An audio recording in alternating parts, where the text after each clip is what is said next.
Ooh, that's going to be really distracting, though, isn't it?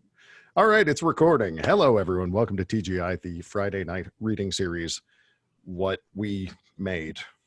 That's not very articulate. We are having a bit of a celebration, as you can see from this slightly ridiculous device around my neck. This is our finale for the summer. We're not stopping the series. We'll be here next Friday. We just won't be here next Friday. Us, myself and Trina, we will be back in our usual home of Queens, New York, which we fled from because of what happened there, and hopefully everything's all right now. Anyways, I'm very excited. We have a great show tonight. Have 4 wonderful readers. Have a lot of fun plans afterwards. I am immensely self-conscious about this necklace, but I'm just going to go with it. The only bit of housekeeping that I wanted to add was something I've been forgetting to say recently to the readers and to the audience. If I, at any point, put my foot in my mouth, say the wrong thing, refer to something in a politically incorrect way or an offensive way, or use a wrong pronoun, anything like that, please do not hesitate to correct me. We are a group that believes in, just tell us. I don't have an ego about it. I make mistakes. I'm a person. I didn't introduce myself. My name is Rich Cresswell. I'm normally a voiceover person and audiobook narrator based in New York. This week, I might sound a little bit grumbly. It turns out, and this is what I've learned this week, you can lose your voice from using it too hard. Which I, being a completely untrained voiceover person, did not know. So, with that said, I suspect that I should do as little talking as possible. All right. Ooh, there we go. And we will introduce our first reader tonight. Our first reader tonight is Matthew Pitt. He has published 2 story collections. His latest, These Are Our Demands, from Engine Books, won a Midwest Book Award, while his first, Attention Please Now, won the Autumn House Prize. Individual work has appeared or soon will in Epoch, Oxford American, Conjunctions, River Styx, Best New American Stories, The Southern Review, and Michigan Quarterly Review, among others. Born and raised in St. Louis, Matt now lives in Fort Worth, where he is Associate Professor of English at TCU and editor of Descant. TCU, I just have to say, go Horned Frogs, amazing mascot. All right, Matt, you can unmute yourself and take it away. Thank you so much. Did it unmute properly? Am I good? Good. All right. Thank you so much. Thank you, Trina, for curating this series, of course, and for offering this way to connect, even in the midst of isolation. Good luck with your move back to Queens. Thank you, Rich, for emceeing here so mightily and so ably. I have to say that I noticed that you said that you were going to be really careful in using your voice, and then you switched off your necklace, which seemed to make it seem like maybe those two are connected. But anyway, I also wanted to thank Noli, because she was the one who suggested me as a part of this community. So thank you, Noli. I didn't see you at first, and now I do see you. And then thank you, of course, to the fellow readers, and thank you to all who are here for the reading and zooming in. Noli is the best, yeah, as comes up on chat. So Trina told me that this is the end of summer edition for TGI, so I thought I would read back to school fiction in that spirit. And this is the opening of a new story that is coming out soon that's called Meet the Standards. And just to I'm going to read from the beginning, but just to kind of set up the genesis of how this started. Because of the spring's school shutdown, my 2 daughters, along with every Texas primary and middle school student, were no longer required to take what's called the STAR test, which is used for state educational assessment. And this was one of the few results of the pandemic that my wife and I and my daughters just rejoiced in. This is an assessment that's like so many others around the country that just eats up enormous amounts of a school year, and it frays the students' nerves, and it exhausts all the educators who just can't help but kind of teach for the test and teach for their lives in some ways, right? And of course, the test does not in any way assess or measure or even consider or allow for wonder and world awareness and all these other factors of education that are so important. So, so in writing this story, this is very much parental venting that's going on in the story. And it's sort of imagining a near future world and what might happen if the stakes for all of this got raised even further for the teachers and the students, if knowledge became disturbingly and intrusively high tech in nature. The students have data chips in the story that kind of the information floats out from them. And then what would be lost in the wake of this? So I think that's all you need to know. And like I said, I'll just read the beginning movement of the piece. Oh, and I should say, most of the students, when you'll hear students' names, and the students here are all named after states of the Union. That's a thing in this world. Okay.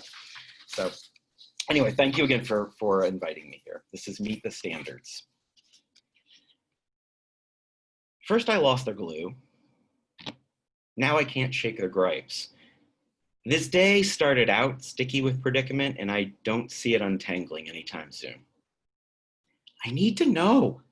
No, right now, Kentucky complains, stretching his last word so it sounds like physical pain.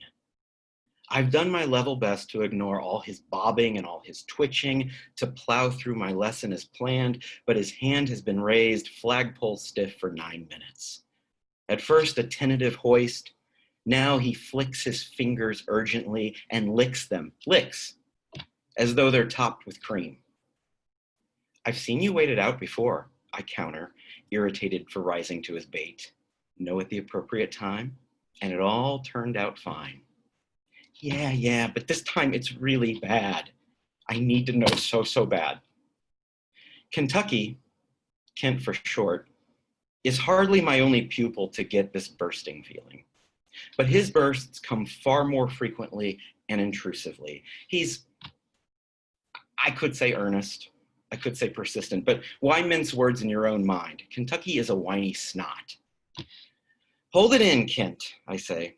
Once our lesson concludes, which will not be long if I'm uninterrupted, I'll issue you your e-pass, and then you can know all you want. You can know all over yourself. Kentucky slumps in his seat, as though my command has converted him to putty. After completing this escape velocity unit, everyone's going to be free to bask privately in higher order matters. At this point, every one of my pupils grasp that rockets require 11 kilometers per second of thrust to break from Earth's gravitational pull. But some are still assuming the rate remains constant from planetary body to body. Before we can move on, it's essential I clarify to the stragglers why escape velocity adjusts depending on the mass of what's being departed. Why it's different on Neptune or Mars. Why we're as sure of this truth on Mars, where we travel frequently, as we are on Neptune, where our visit is still in the planning stages. My students have to know this material cold soon. Some of them are already 9 years old. Plus, we spent all morning on art. Wasted it, my pupils will argue. They turn up their little noses at even the lone, piddling creative project that they're accountable for each year. Motor skill upkeep, visual organization, these things strike them as backwater skills, as lame as taking cotillion. But I lost their glue. I don't know where it's gone. I blame the district. Why assign supplies in September we don't need until April? My pupils pasted their pages slapdash style, used old glue sticks from my cabinet that cracked right in half, while insisting their projects look fine. Yeah, for now, sure. But without ample adhesive, the reports are doomed to peel right off. My husband would remember where I misplaced the glue. Liesel would remember. But I can't reach either of them. Mrs. Chafee, I can't hold back anymore. Really need to know. Please let me. Sighing, I click a button confirming his e-pass. Fine, Kent, but know quickly, then dash right back. If you fail to return before field path, I'm going to revoke your tech privileges. Kentucky is angling to flee our science path, not because it's daunting, but because it's dull. Other matters of matter, for instance, how Earth would need to contract to a size of a peanut in order to become a black hole, from which any attempted escaping light would crack like peanut brittle, are for Kent already elementary.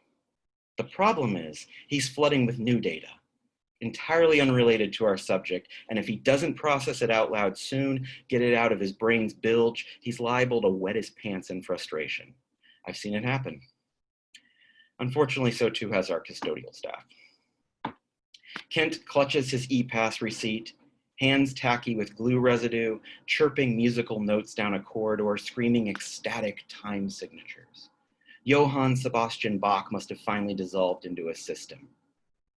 While Kent's science fractals are subdividing at a prodigious pace, he'd fallen behind in his musical acumen. Comprehension of four-voice chorales, brass or string quarter groupings. This development is a relief. Another day or so at deficit, his parents would have been forced to hire an emergency tutor. With Kent on a warpath elsewhere, my stragglers can get up to speed in seconds. I can resume our checklist of covered standards.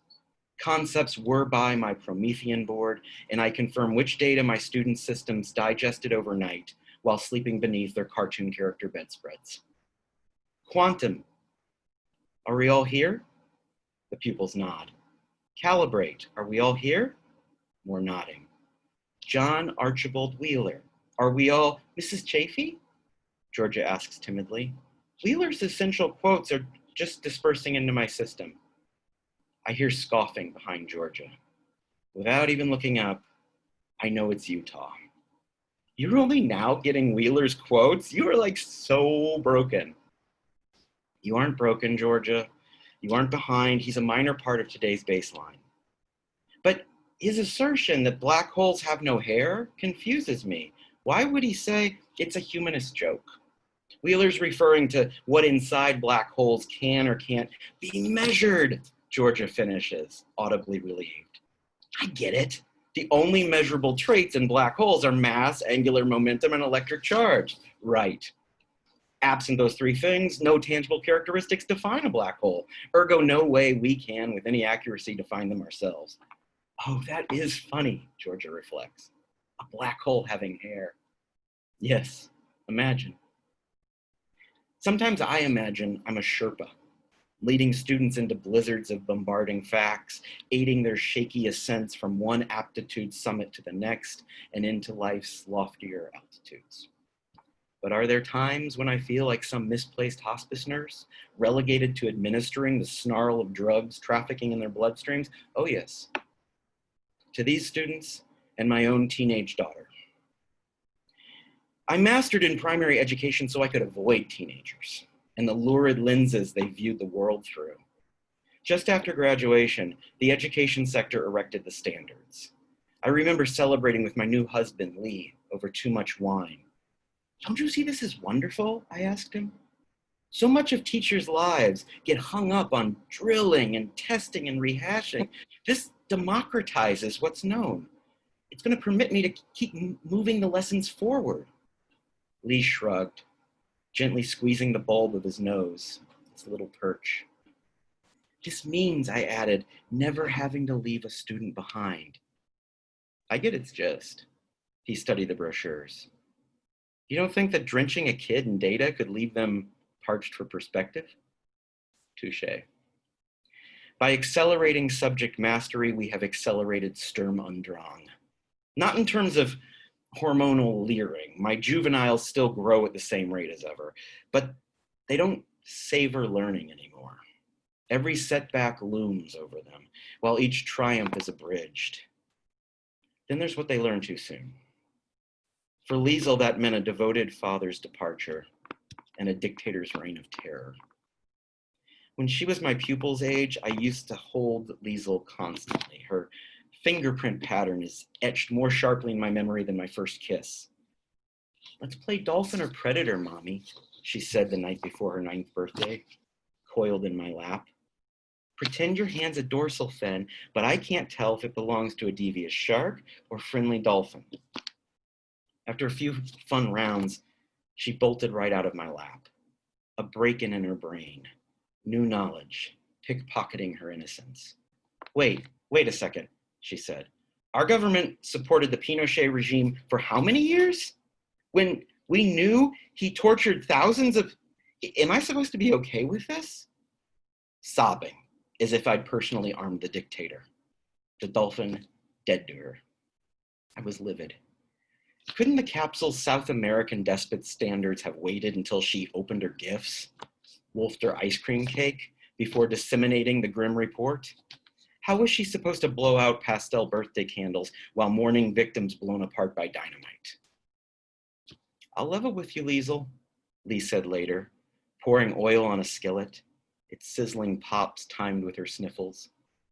Injustice makes us grown-ups feel pretty powerless too. The one comfort is realizing most of us want to fight back. Your mom became a teacher to get into that fight. But if you want to join her in the fight, you need strength, so... Then he served up a trio of his delicious dumplings. I can conjure each morsel of that scene, everything except his ingredient list. But the dumplings that night did the trick, glued us all back together.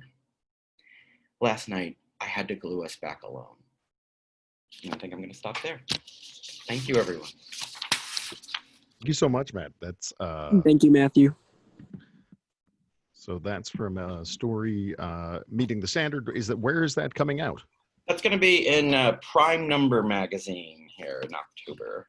Excellent. That I definitely want to hear more about. And obviously, I know some of the people, on this call are teachers, and I saw a lot of head nodding and understanding. I think you did a really good job of, there's a balance I think teachers have to walk between ensuring that they, meet the standards and also protecting children to some extent. And I think particularly that last bit about her daughter's brain receiving information about the US's relationship with despotic regimes.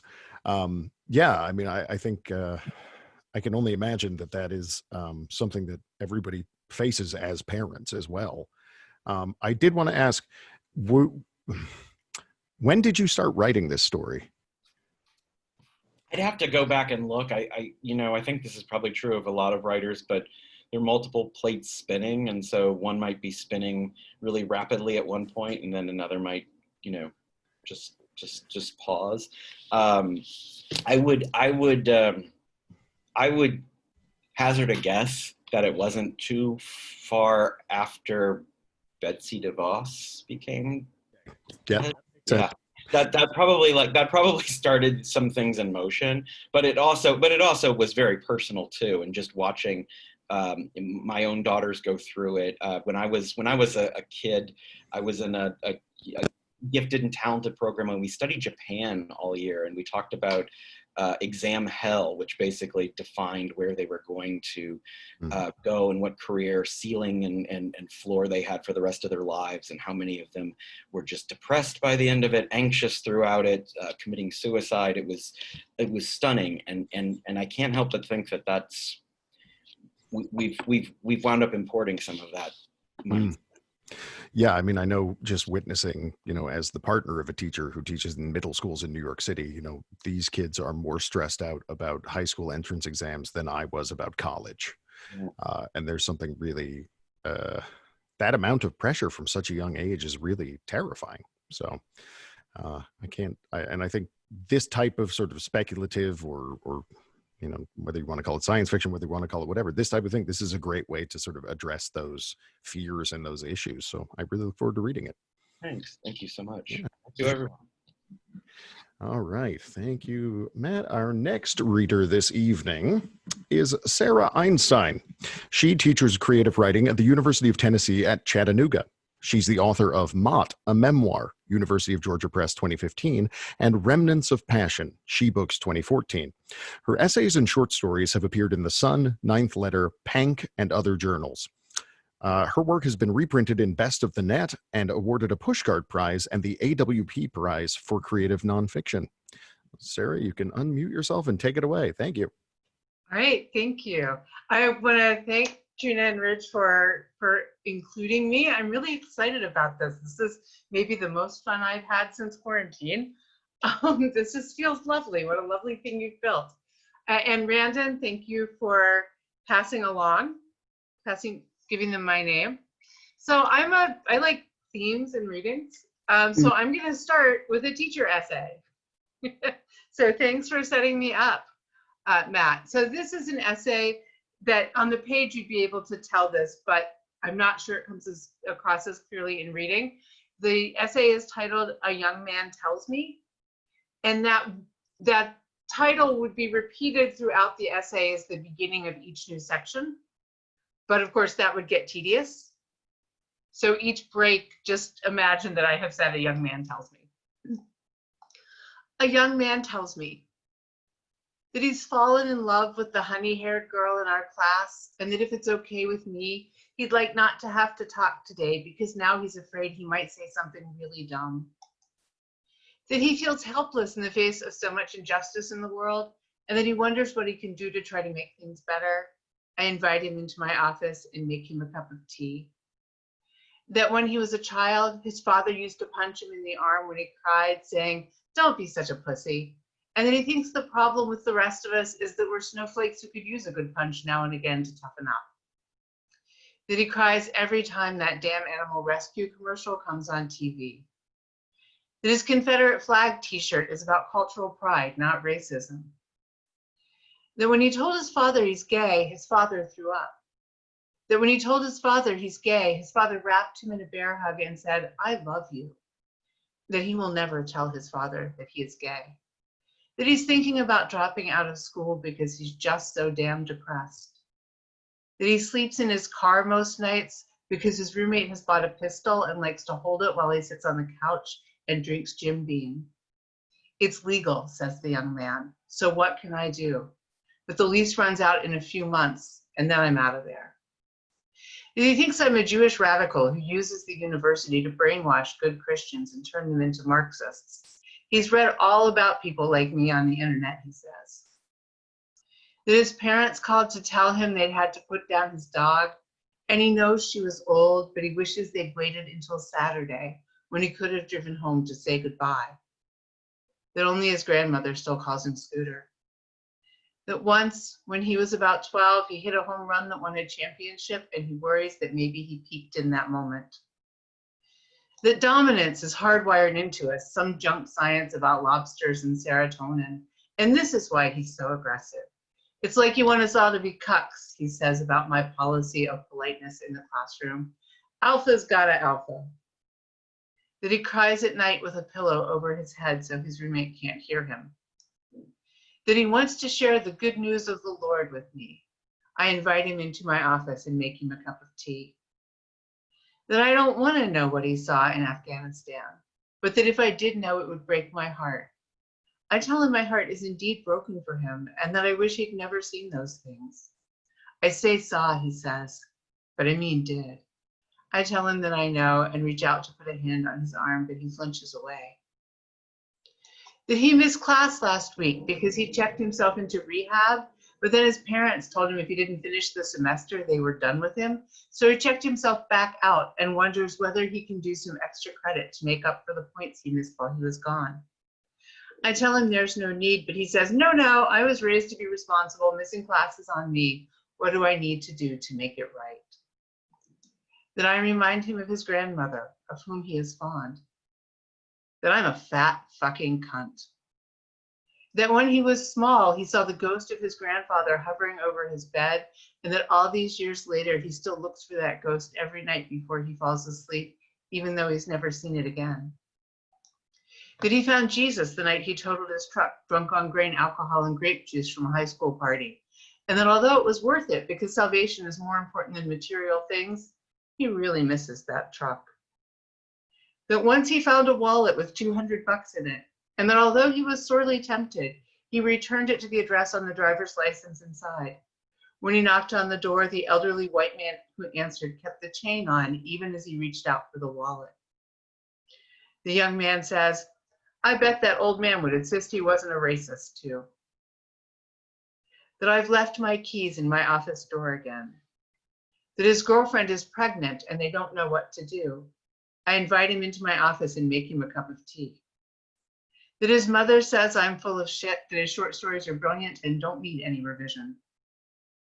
That when he was very small, the voice of God told him to be a preacher when he grew up, but he's terrified of speaking in front of people, which he thought he'd grow out of but hasn't, and so now he's also terrified of disappointing God.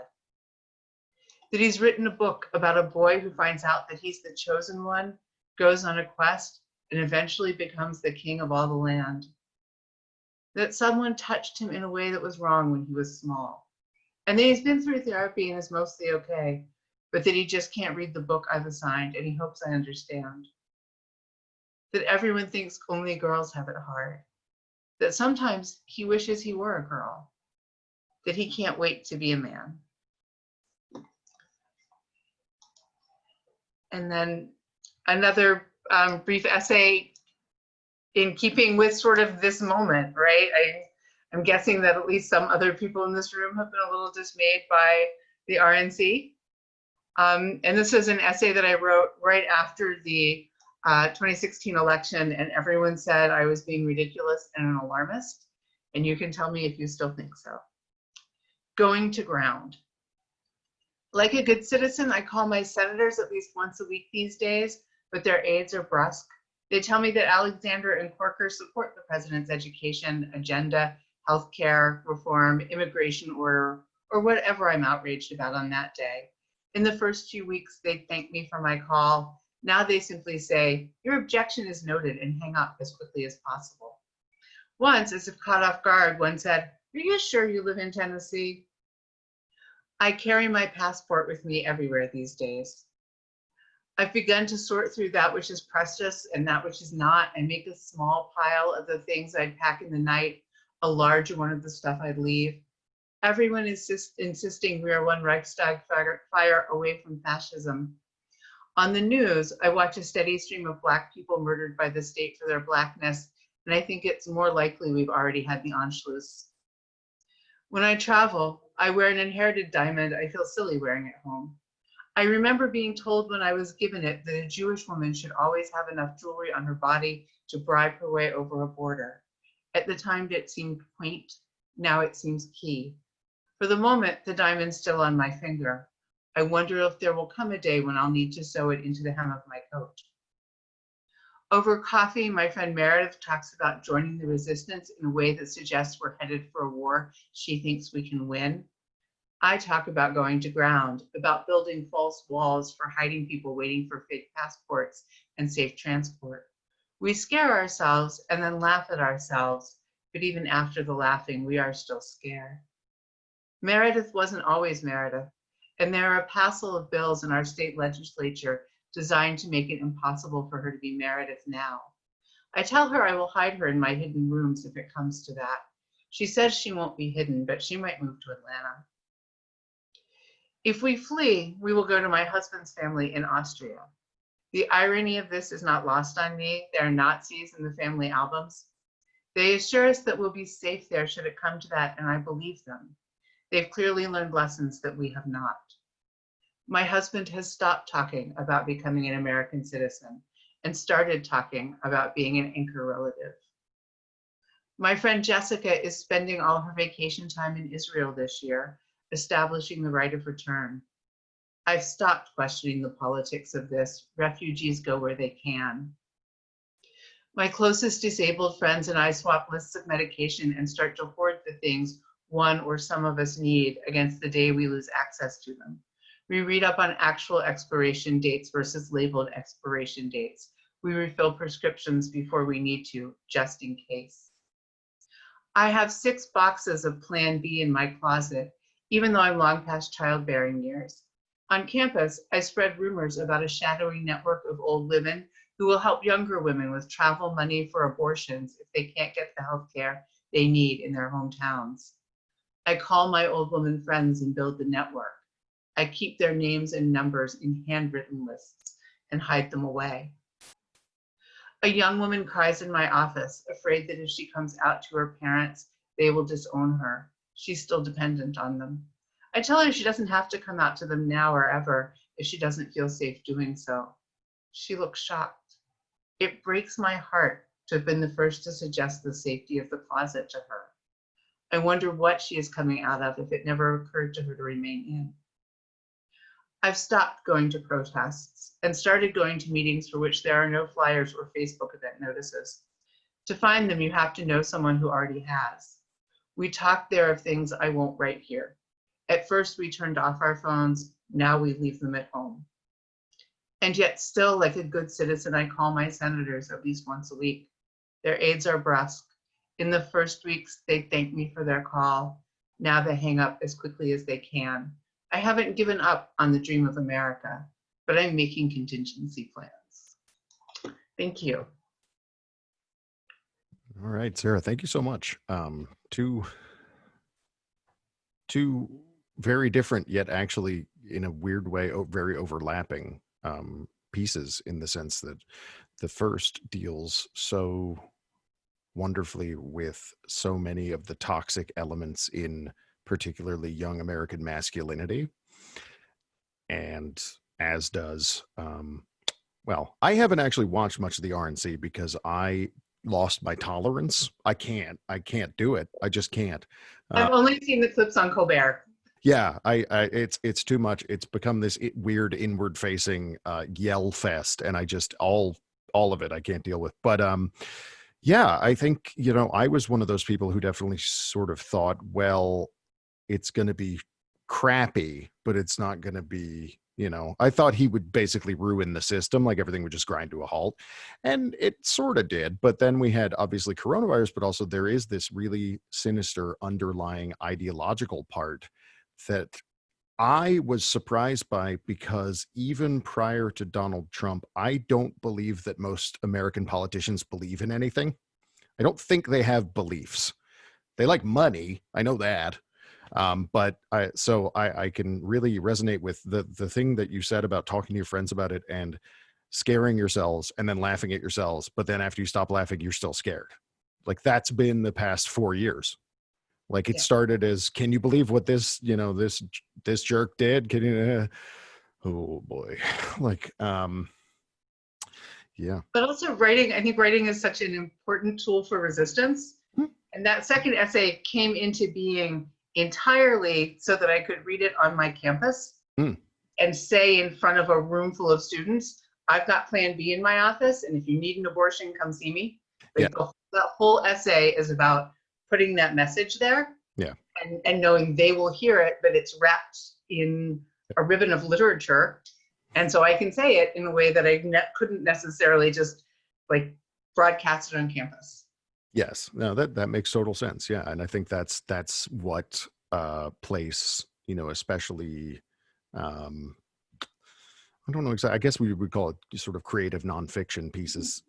That's the role they can play, right? Is because they are about things that are extremely real, and imbue information, and also might imbue advice or help. So first, as people are saying in the chat right now, thank you for doing that. As for the first, I just, you picked such wonderful examples to like juxtapose against one another of trauma and pride that might be inappropriate and pride that is appropriate. Have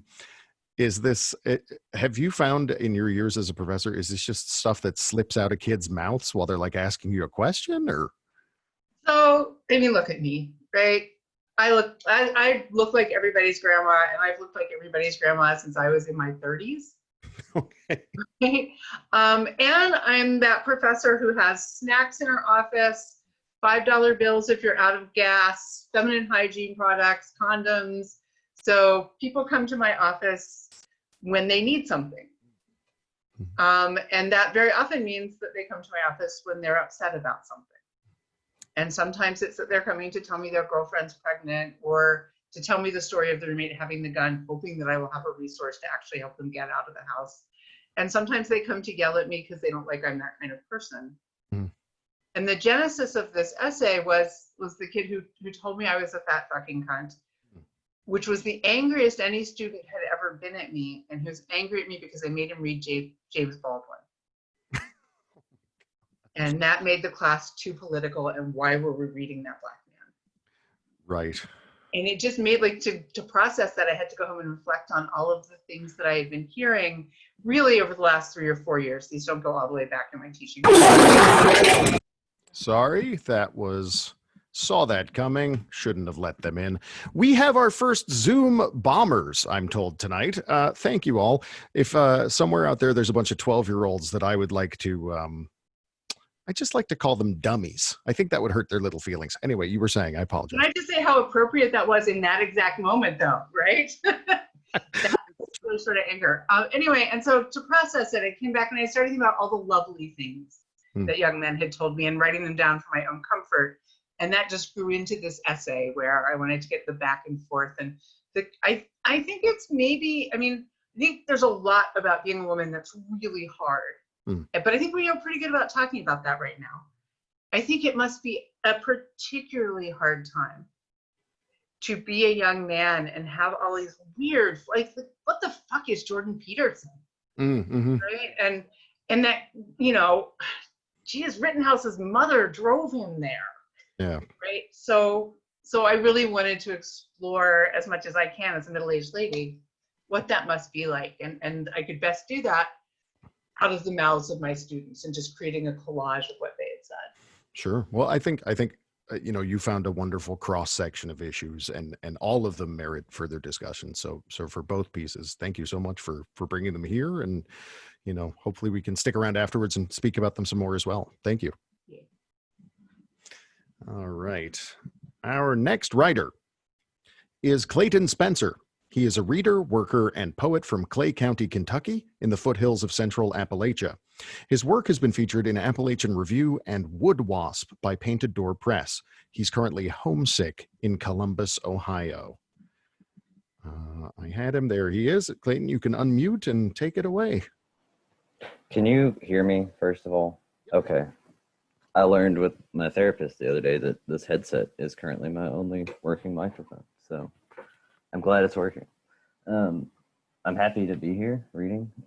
Thank you very much to Trina and Ridge for having this. Thank you very much to Ruth for suggesting me. I feel even more honored having been in line after the first two readers. Yeah, I'm very impressed and yeah, just overjoyed. I have two pieces, two poems. They're newer and longer, which is not something I'm used to doing. So they will end up taking pretty much my full 10 minutes. So I'll just try to get right into it. I will say, as any kind of content warning, they do deal somewhat with grief and with parental loss, just so everyone knows. And this first one is called The Grief Log. At a certain point, you know you can't get too close to it. You know you can't get too close to it in the same way you know bad weather sliding into your bones like a stolen base. It's all you know. And when it's all you know, you write it in the grief log. Today, I am falling out of everywhere except my own bed. Today, the dog upstairs replaced the matted brown carpet with large piano keys. He's composing everything in E major, and he never seems to rest. He's good. He's going places. Today, there are persimmons by the sink. There have never been persimmons by the sink until today, and they're lipstick red. They're red like cheating, like a freshly ripped heart. I ate too. There is no sun today. It's an all moons kind of sky. I can't calm down. You write it in the grief log, and you tuck the grief log back into the sticky drawer of the cheap wooden desk, still impressed by the natural light through the window. You inherited the desk from your father, and you only sit at the desk when you're using the grief log. You drag that desk everywhere. You use the grief log a lot. Today, I had to go back to our old apartment when I didn't want to. I never want to go back to our old apartment. I didn't want to then, and I don't want to now. I doubt I will want to tomorrow. I definitely won't want to tomorrow. I never want to catch myself thumbing through her old books, so I never want to go back to our old apartment. Today, I caught myself thumbing through her old books in our old apartment. It's like a joke. A man walks into his old apartment, and the whole world turns to stone. A man walks into his old apartment, and he sits on the dust-caked wooden floor in empty room after empty room. It's not that funny. It doesn't have to be very funny, but I'll try again anyway. A man walks into a church this time because he found the door open and he wants to sit down for a while. A man walks into a church, but he can't bring himself to cross the partition. He wants to make a confession, but he wasn't baptized in this kind of church. It's getting funnier now.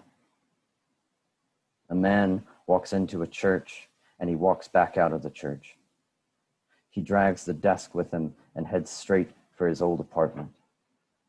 He walks back into his old apartment and he sets it on fire. He burns it down, but of course he saves the desk. He drags the desk through a terrible snowstorm while the whole world turns to stone in E major. He drags the desk into the church and he sits down at it in the impressive natural light coming through the windows from the never-ending moons. He eats a persimmon and he gets out the grief log. A man walks into his old apartment and a different man walks out. That's the end of that one. Thank you. And this next one, like Ridge said, I'm originally from Clay County, Kentucky. That's southeastern Kentucky. I grew up in a very, very village-like place. And this one talks a little bit about differences in church life down there. There was a period of time where my family hosted a house church. So that gets referenced in juxtaposition against a church that was somewhat down the road from us that I never went inside of, but we'll talk about that. This is called Snake Day. God is strange. He killed my father, and he is everywhere, all of the time. He is spread across the twinkling shingles and the clean white siding of this windowless church, this steepleless church with no sign. You wouldn't know it's a church by looking at it. You know it's a church because I'm telling you it's a church, and I know it's a church because someone told me. That's how this one works. I'm not inside of the church. You are.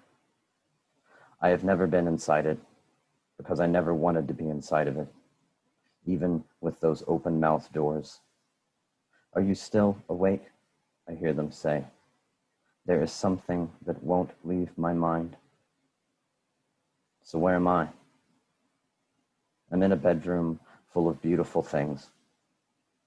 I'm in a bedroom and I'm writing this down. They worship using snakes in that church. They pull snakes out of boxes and they hold the snakes up under dull yellow lights. It's not scientific. The people pray and sing and chant, and the whole time they hold on to the snakes. I'm not going to talk about it like it's a trick. It's a ritual, and you weren't exactly invited to partake. But here we are. You're in their church, and I'm in a bedroom. Where will you go from here? You go to my church, in my father's living room, where he plays his mahogany guitar. He invites the neighbors over to do church in the living room. The neighbors come over in work boots and school clothes to do church in the living room. He plays his mahogany guitar. He loves that thing. I'm going to sell that guitar after he dies to a stranger outside of a coffee shop because I won't want to see it anymore, because I would rather see some $20 bills nestled in my wallet than see my dead father's guitar. And I'm going to regret it. Look at how beautiful it is in his hands. He plays his mahogany guitar and you sing with him. You sing new arrangements of old hymns and try newly to arrange your old self. It's not scientific either, but doesn't it feel different from where you just were, in that church with the snakes? Don't you love the sound of his mahogany guitar? You are going to take communion now, using grape juice and bread my mother made in a strange little machine. Watch. He loves to serve you communion. He loves that mahogany guitar. I want you to tell me something now that you've been to both of these places. Once you're comfortable and ready to talk. Did you feel God in one place more than the other? Do you prefer snakes or mahogany guitars? I'm in this bedroom. I don't have the answers. I have beautiful hands that hold beautiful things. I pray often that they will not kill me. Uselessly, I pray they won't die. That's all I got. Thank you, guys. Wow. Clayton, thank you so much for being so, I mean, those are both so open and raw and relatable. You know, I think anyone who's lost loved ones can relate to, especially in the first one, you built this really beautiful cyclical, it's repetitive but different every time. And that's kind of what grief is. It's the same thing every time. Every time you bump into it, every time it comes up, but it's different. And you try over and over again to just sort of like be like, no, today's the day I won't worry about it, or I won't feel bad, or I won't whatever. And it's not even relentless. It's just omnipresent, right? It's just kind of everywhere. So really captured that beautifully. And I think, you know, the second one, that's such an amazing comparison, you know, this place of love and friendship and communion with, you know, neighbors and music and all this stuff in your parents' house versus, you know, for most of us, the thing we've only seen on TV really of men, you know, picking up snakes and, you know, sort of more biblical miracle based, you know. Yeah. And then the question you asked at the end, you know, which one of those feels more like it's got God in it? It's like, well, it's pretty easy. It's an easy decision. You know, we've talked a fair amount. I think grief is a topic that comes up a lot on the show because I think literature and particularly poetry is a place where people go to both express it, but also to connect to other people around it. And I think your work did that beautifully. I mean, I really am just somewhat dumbstruck, and I'm so sorry about your father's guitar, because I definitely have things like that from my mother where I was, you know, why did I have to throw away that one thing, or why did I have to, you know, all that stuff. Like, it's so hard to know what's going to be the important thing. But anyway, thank you so much for coming on. I really appreciate you sharing with us. Thank you. All right. Our final reader tonight is Alysia Sawchyn. She's a features editor at The Rumpus. Her essay collection about misdiagnosed mental illness, A Fish Growing Lungs, was published by Burrow Press in June 2020. You can find her on Twitter at, I'm going to put it in the chat here because I believe it's Happiest Werther, but I think it might be Happiest Twerther. I'm just kidding. All right. I have to unmute you because since we had Zoom bombers, I've set it so people can't unmute themselves temporarily. You should be good now. You can take it away. Hi, hello. Yeah. Hi, thank you everybody so much for reading. I've just really enjoyed this, and thank you for having me here. Yeah, my book just came out in June. I'm going to shamelessly plug my book. Oh, yay!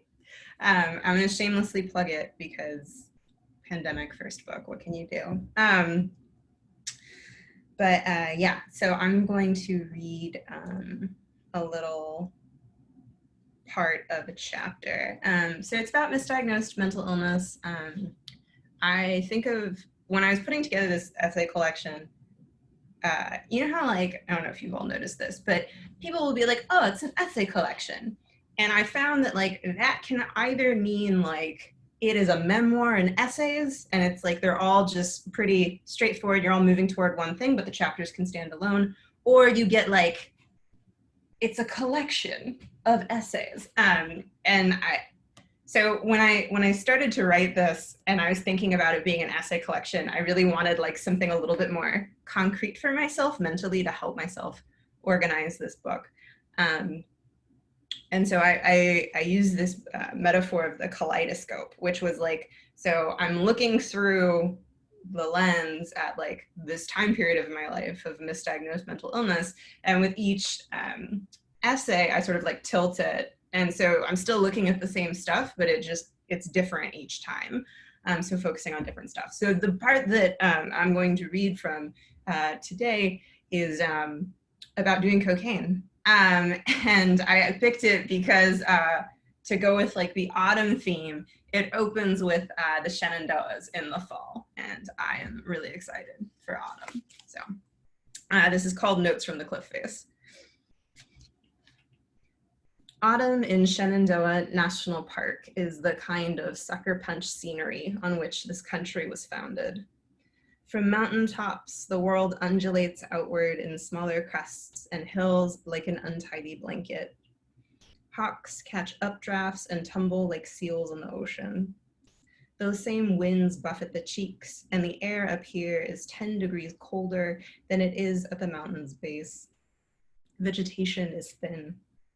Thighs and scraped palms burn with equal insistence, a demand for attention that pulses alongside the heartbeat. We have arrived. Drugs turn us into chameleons. They make a body well when it isn't, sick when it's healthy. Extended cocaine use looks like mania and psychosis, sleep deprivation, impulsivity, irritability, delusion, risk-taking, paranoia. For this reason, especially during an individual's first admittance into a psychiatric facility, it is important to clean them out and obtain a substance use history before making a definitive mental health diagnosis. I spent years intentionally towing a line between interesting and ruinous, and was bound to cross over with great flair at some point. I like cliffs because they're a physical representation of a sharp change, solid earth to air, where the planet's seemingly dependable foundations have been broken and will likely break again. My first hike was the 9-mile trek up and down Old Rag Mountain, elevation 2,510 feet with rock scramble. The National Park Service lists the trail as the Shenandoah's most dangerous and popular. Old Rag as my first hike might have been reasonable if I were an avid rock climber or a long distance runner or not a pack-a-day smoker, but none of those things were true. I assured my hiking companion I would be just fine. It is difficult to obtain accurate substance use histories. Drug addicts lie. The cocaine in Virginia looks like it does in the movies, a rock that broke apart easily under the right sort of pointed pressure. White like snow, but not like snow. More like cheap acrylic paint. Bigger granules than baking powder or washing soda. More like borax, but not like that either. I pulled on a knee-length skirt and men's hiking boots the morning of my first trek up Old Rag. I bought the shoes last minute. They were the cheapest display pair at a small sporting goods store. I looked more ready for a New England music festival than a mountain range. Drug addicts lie to themselves because addiction only ends in devastation. On the way down, there are occasional supernova moments of connection and maybe even compassion born out of slingshot neurotransmitters and a lack of sleep and food. A camaraderie builds among addicts, us against the world. Near disasters accompanied by rushing adrenaline can imbue every exhale with gratitude for life and its wonders. But it is ultimately devouring, consumption at the cost of everything else. In order to continue, we must tell ourselves our addiction will not swallow us. We must tell many smaller lies in the service of this larger one. Getting out to old rag, oh, sorry, just kidding. In high school, one of my favorite books was William S. Burroughs' Junkie. The text validated my belief, my hope that the choices I was making to wear down my body fast would ultimately result in something beautiful. Though it's been years since I read the book, I still have a cozy feeling around my diaphragm when I think about it. I would like to revisit the text, but if I wish to keep the sensation, I am certain I should not. My pride propelled me up the mountain. The first few hours of Old Rag's trail are steep switchbacks, one after the other. Imagine Sisyphus, but the boulder was my body. My friend's strides were long and loping, and though he carried our shared pack, my lungs shivered in the changing altitude. My skirt caught on branches. I took small sips of air. My lips dried out. My head buzzed. I thought to be a real writer, and that's capital R, real, capital W, writer. I had to do drugs. I thought I had to do them often and in solitude until they became a significant part of my identity, which would obviously be entwined with my creative process. This would result in some minor catastrophe, not resulting in permanent damage, just enough to intrigue. But the best laid plans of, wait, how does it go? I never shot up. I used to wish I had, but that seems now like an impossibility that would have changed the trajectory of my entire life. I don't mean to sound dramatic. My at-the-time boyfriend had veins that stood out whenever he made a fist. His forearms were snaked with faint turquoise rivers. I thought I would marry him. I could never tell when he was on dope and when he wasn't because his voice always softened around my name. After one fell summit and then another, we saw the sign announcing our arrival at Old Rag's Peak. We took off our shoes and socks and my toes felt new. I tucked my skirt between my knees. We ate our lunches on a boulder overlooking the Green Valley and my breathing returned. Billow, I thought, ripple, wave. From this height, the hills we'd driven through and then climbed looked perfect, inevitable, necessary. My skinned palms worthwhile. Drug addicts lie to one another because getting fucked up becomes a competition. Not as in who can get higher, but as in there are a finite number of resources, primarily money. We're taught to share as children, but generosity is scarce on the cliff face. Sometimes a person comes into a bunch of cash or dope and there will be outpourings of affection, but these are exceptional instances. What do we have to offer anyway, but further chiseling away at the self, moving a little closer to nothing? The cocaine in North Carolina was sticky and yellowish. It clung to the sides of my college ID, razor blade, baggie, driver's permit, cigarette, cellophane, X-Acto knife with a tenacity that surprised. I joked it was the southern humidity that made it so. Drug addicts lie to other people because they will try to stop us from doing what we want, which is to self-destruct in a manner that causes massive amounts of collateral damage. To be cared for is often to be tied to, and so we tear the links that bind us to others. I told my boyfriend I wasn't hungover in between bouts of puking orange stomach bile into an empty cereal box. "Why are you sick?" he asked. "I don't know," I said. He called me a junkie, and I held the word close to my chest where it bloomed into thorns. We knew this meant we would now lie in equal amounts to one another. I'd like to say I learned a lesson from that first hike. And I did learn a lesson, but I'm not sure it was the right one. 2 years later, I hiked Old Rag again. The second time I wore pants, but I went by myself. And I'm just gonna stop there. So thank you so much.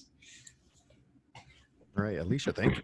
I feel I need to say one thing first. So I actually am a former social worker and spent a couple of years as the intake counselor at an outpatient substance abuse clinic. Sorry.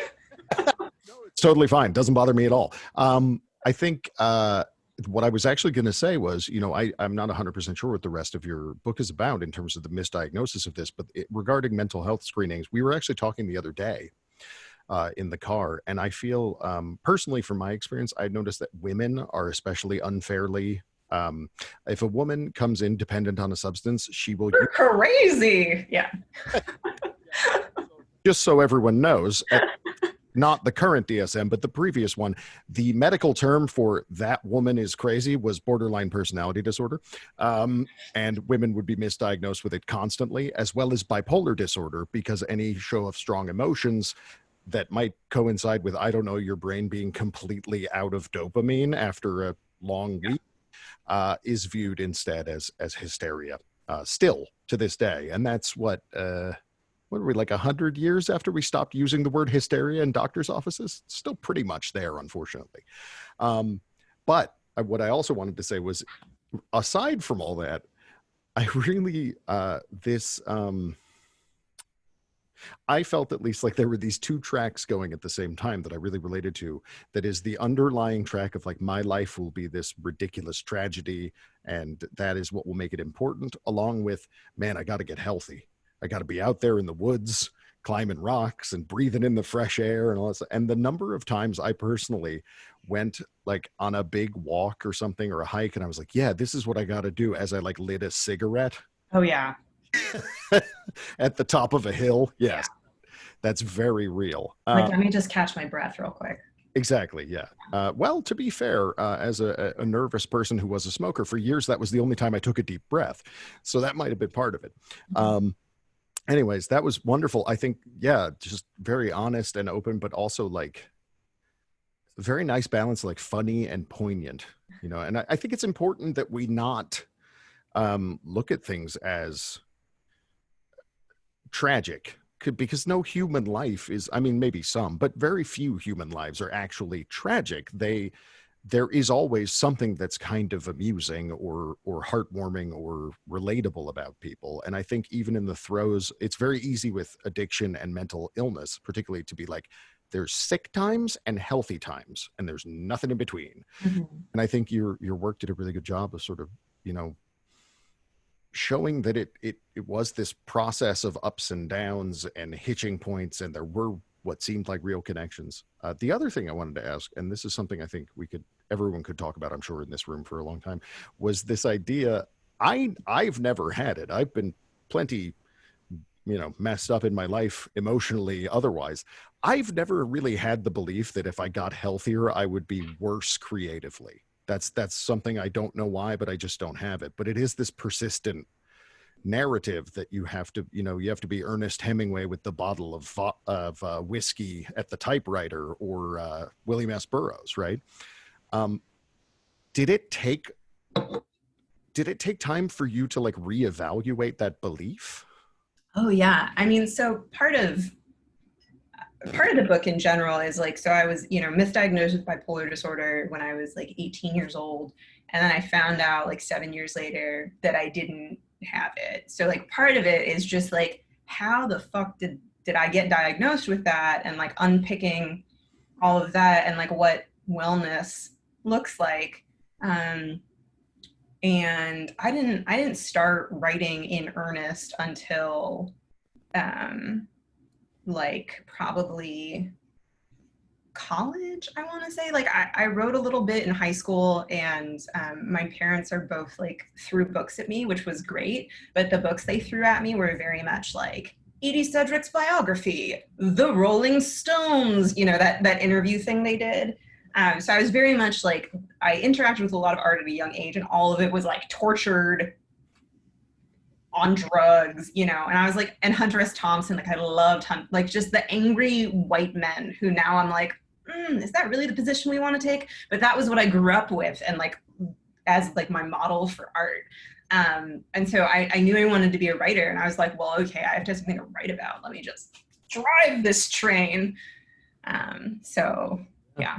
Well, I think that's something a lot into, though, is that belief that, it's easy to cultivate drama. It's easy to cause problems for yourself, sabotage, all these things, rather than just, what my experience has taught me, at least from talking to them, is most writers just kind of sit down and write.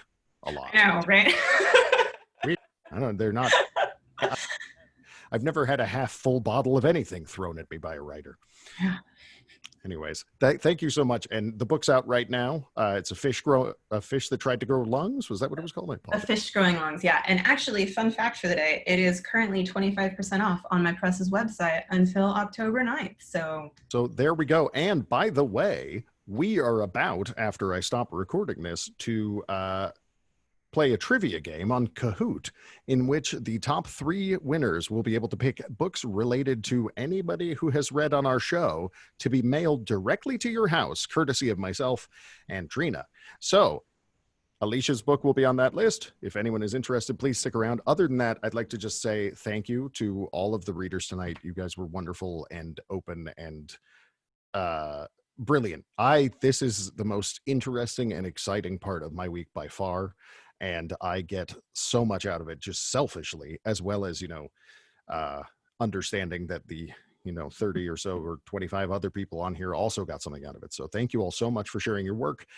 If anyone wants more information about any of the readers tonight, you can find us on Twitter and then likely link to them somehow. We'll talk about it. If you know people who you think might be a good fit for the show, we are currently taking bookings. I believe we're into October, but we will be here every Friday night. Doing the darned thing. That was really lame. All right. With that, thank you guys. You can find us on Twitter at TGIcast. You can listen to our podcast on Spotify. I apologize there was not an episode this week. I have an interview recorded, but I couldn't record the part before and after because my voice went funny. Should be able to do that tomorrow. And yeah, let's play some trivia. Hit stop.